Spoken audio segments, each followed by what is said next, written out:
Olá, pessoal. Sejam bem-vindos a mais uma aula de Direito das Coisas e chegando já ao final do estudo da classificação das posses. Nesse momento, nós temos uma classificação que vai gerar muitos efeitos interessantes. Essa classificação da posse de boa-fé e de posse de má-fé. O que seria uma posse de boa-fé e uma posse de má-fé? A definição, pessoal, está lá no artigo 1201 do Código Civil. É de boa-fé a posse se o possuidor ignora o vício ou obstáculo que impede a aquisição da coisa. Traduzindo isso, a pessoa que está na posse do bem, ela tem bons motivos para acreditar que aquela posse não está lesando ninguém? Ou será que ela tem bons motivos para acreditar, que adquiriu aquela posse e que está prejudicando alguém? Quando eu falo assim, prejudicar alguém, é lógico que se você entra no imóvel, você sempre imagina que alguém está perdendo um direito. Aquilo vai gerar um usucapião no futuro. Mas não é dessa forma. É a questão de você saber quem é realmente o legítimo possuidor. Ora, eu acredito que eu estou prejudicando, o fulano, pelas circunstâncias, é óbvio que eu estou prejudicando alguém. Então, é nesse sentido que a gente faz a análise. É claro, você pela situação, você tem clareza de que realmente você pode estar prejudicando alguém, que essa posse sua não veio de uma forma legal para você? Se você falar que sim, a posse é de má-fé. Agora, se você, olha, adquiri um bem, mas parece que esse negócio estava abandonado, Não conheço o dono, esse negócio tem muito tempo aqui que ninguém tomou posse, ninguém apreendeu esse bem. Então, eu acredito que talvez seja uma coisa abandonada. Então, seria uma posse de boa-fé. Eu vou dar alguns exemplos aqui para vocês. Eu acho que vai ficar claro, vai ficar fácil a gente identificar quando é uma posse de boa-fé ou de má-fé. Mas eu vou adiantar. Essa classificação, gente, é subjetiva, tá bom? Então eu estou falando assim, os motivos que a pessoa tem para acreditar. Pode ser que ela esteja prejudicando alguém, mas nem sabe disso. Isso não interessa. Interessa a intenção da pessoa, o que a pessoa realmente acredita. Você acredita realmente que a sua posse não está prejudicando ninguém, porque tudo indica que era uma coisa abandonada? Beleza. Então sua posse é de boa fé. Agora, pelas circunstâncias, tudo indica que, olha, isso aqui tem dono, tenho certeza. Então, é uma posse de má-fé. Vamos lá mostrar aqui para vocês alguns exemplos para ver se fica mais claro. O João toma posse de uma bicicleta que está na porta de sua casa há um mês, aparentemente abandonada. Todo dia que o João chega lá, a bicicleta está caída lá na porta. Está caída, tomando chuva, tomando sol, ninguém toma providência. Aí chega um dia, passado já um mês disso, o João fala assim, moço, eu acho que esse negócio aqui está abandonado, E o João vai, pega a bicicleta e põe para dentro da casa. Você acha que o João tem bons motivos para acreditar, que adquiriu essa posse sem prejudicar ninguém? Eu acho que sim. Afinal de contas, tudo indica que ele estava abandonado. Então, a posse do João é de boa fé. Desculpa. A posse do João é uma posse de boa fé. Agora vamos lá. O mesmo João toma posse de uma bicicleta que foi deixada na porta da sua casa há poucos minutos. João chegou em casa, tudo normal, não tinha nada na frente da casa dele. Aí ele guardou o carro. Na hora que ele chegou na janela, tinha uma bicicleta lá. Ele foi lá, pegou a bicicleta e pôs para dentro. Vocês não acham que, pelas circunstâncias, se o João pensar um pouquinho, vai falar assim, nossa, é bem possível que eu estou prejudicando alguém fazendo isso. A bicicleta não estava aqui há poucos instantes. Se vocês falarem que sim, que a situação indica que João prejudicou alguém, é uma posse de má-fé. Viram como é que é subjetivo? É o que a pessoa acredita? Então, seguindo, João compra um veículo de Antônio, bem esse que não tem documentos e que nunca foi visto na posse do tal Antônio. Antônio é um cara dureza, que não tinha carro, não tinha nada. Da noite para o dia, o João aparece com um carro, um bom carro, chega para o Roberto aqui e fala assim, Roberto, você me compra esse carro? Eu falo, João, compra. E aí eu comprei o carro do João, cara dureza, que até na véspera não tinha carro nenhum. Do nada ele apresenta um carro com documentos, né? Sem documentos, desculpa, né? Sem documentos, e eu aceito comprar. Vocês não acham que pela circunstância fica bem claro que eu posso, né? Tudo indica que eu estou prejudicando alguém, porque esse João não tinha essa posse de uma forma lícita? Eu acho que sim, não? Então a posse é de má fé. Agora, o João compra um veículo de Antônio, bem esse que, embora não tenha documentos, sabidamente está na posse de Antônio há mais de 10 anos. São os carros, né, os bens que estão nas famílias. Então, tem 10 anos que o Antônio tem esse carro, todo mundo sabe, ele anda para cima e para baixo com esse carro, não tem documentação, verdade, mas ele até paga os impostos. Só que não tem documento, como eu disse para vocês.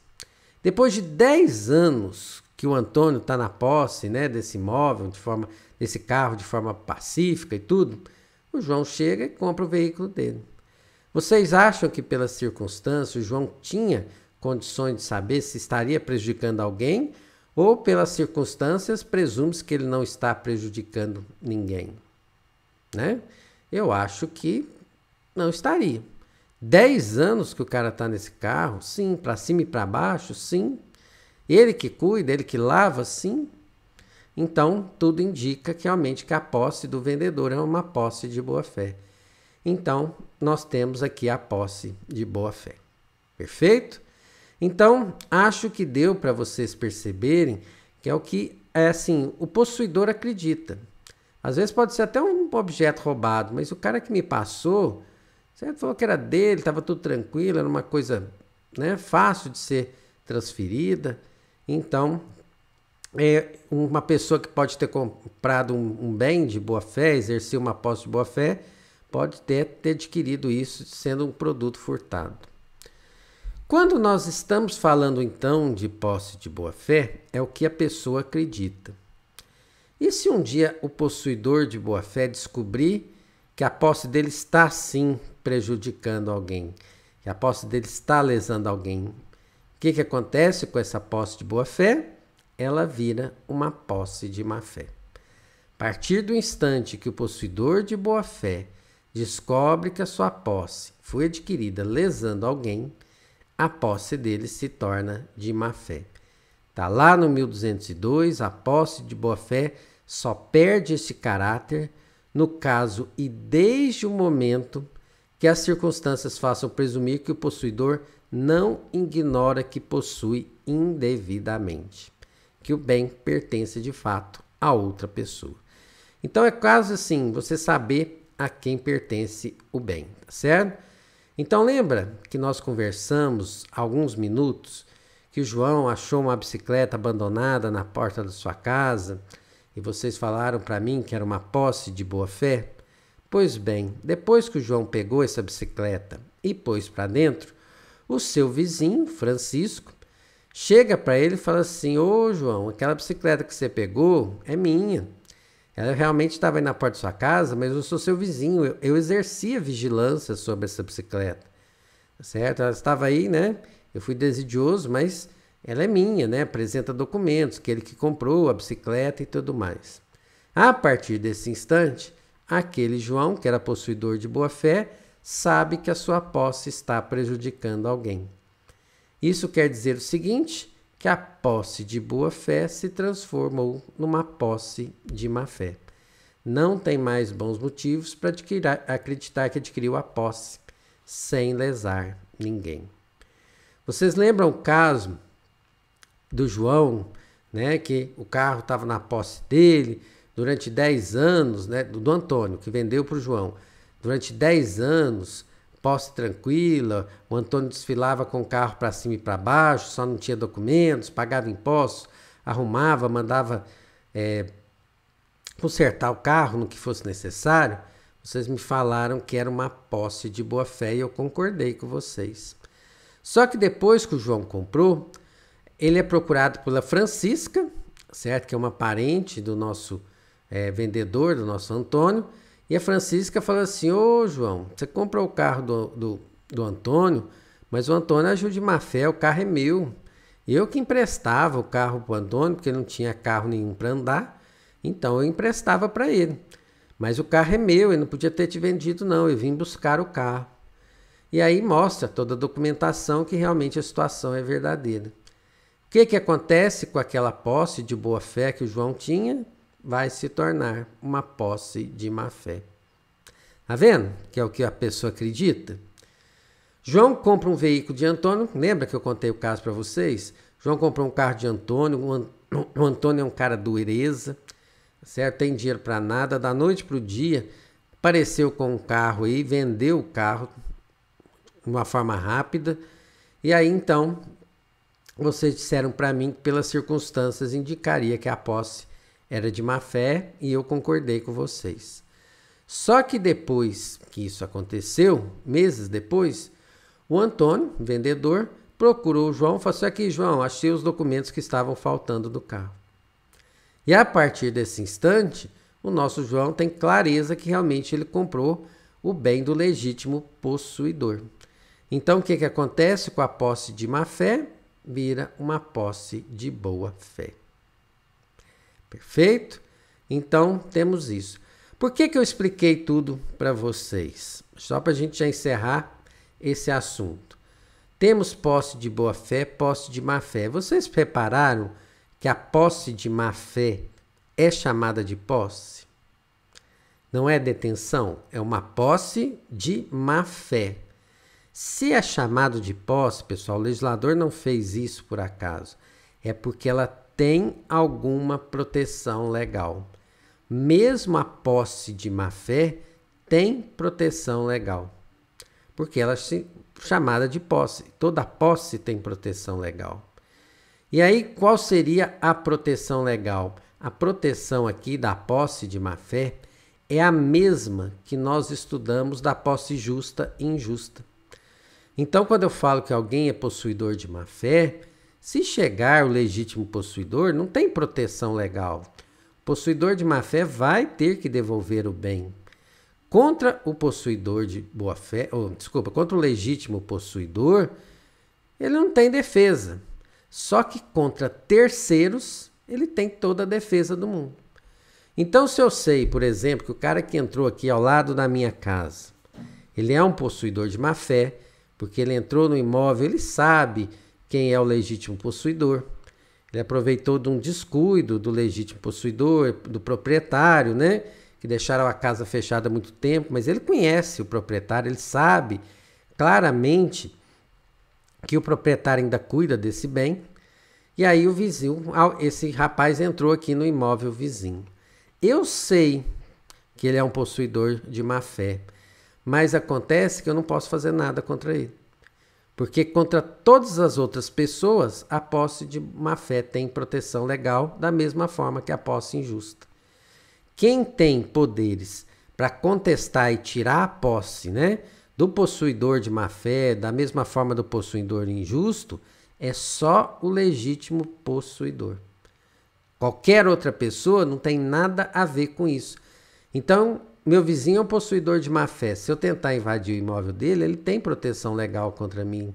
Ele pode me tirar de lá, mesmo sendo possuidor de má fé.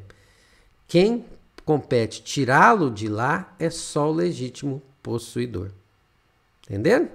Faz todo sentido, porque senão a casa ali viraria uma zona de guerra mesmo. Tudo certo? Entenderam essa parte? Mesmo lembra das aulas que nós tivemos sobre posse justa e posse injusta. Então a posse justa e injusta, lembra que ela era, ao mesmo tempo ela era justa ou injusta, dependendo de quem a gente estava olhando? A posse de má fé é mais ou menos isso também. Ela é uma posse de má fé, né? A gente sabe que a pessoa tem noção de que está lá de forma ilícita, só que quem compete tirá-lo de lá é só o legítimo possuidor. Só ele. Perfeito? Então, por isso que ela tem proteção legal. E outro aspecto dessa proteção legal é que uma posse de má fé pode chegar a uso capião. Roberto, mas como assim, né? Uma posse de má fé um dia pode gerar uso capião? Pessoal, pensem, vamos pensar num caso prático, vocês vão ver que não é nada injusto. O cidadão entrou lá, sabe que o imóvel me pertence, eu sou o vizinho, aproveitou de um descuido e entrou dentro do imóvel. Possuidor de má fé. Beleza. Só que passaram-se 15 anos e eu não fiz nada para tirar esse rapaz de lá. Ele, pelo contrário, pagou os impostos do imóvel, está pagando água, está pagando luz, melhorou o imóvel, pintou, usou uma parte do imóvel para fazer um comércio, paga impostos por causa disso. Quem que deu mais função social à propriedade? Eu ou ele? Ele, um possuidor de má fé. Então, se durante 15 anos ele se comportar assim, durante 15 anos, o direito vai olhar para ele e vai dar-lhe uso capião. Vai lhe dar uso capião. Então, a posse de má fé pode sim chegar ao uso capião. Não pensem, nossa, mas a lei é injusta. Não. É porque esse possuidor de má fé, por um longo tempo, deu a função social da propriedade, né, que o proprietário, o legítimo possuidor, deveriam dar e não deram.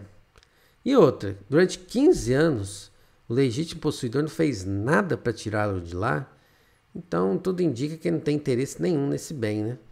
Então, vamos proteger aquele que deu função social à propriedade.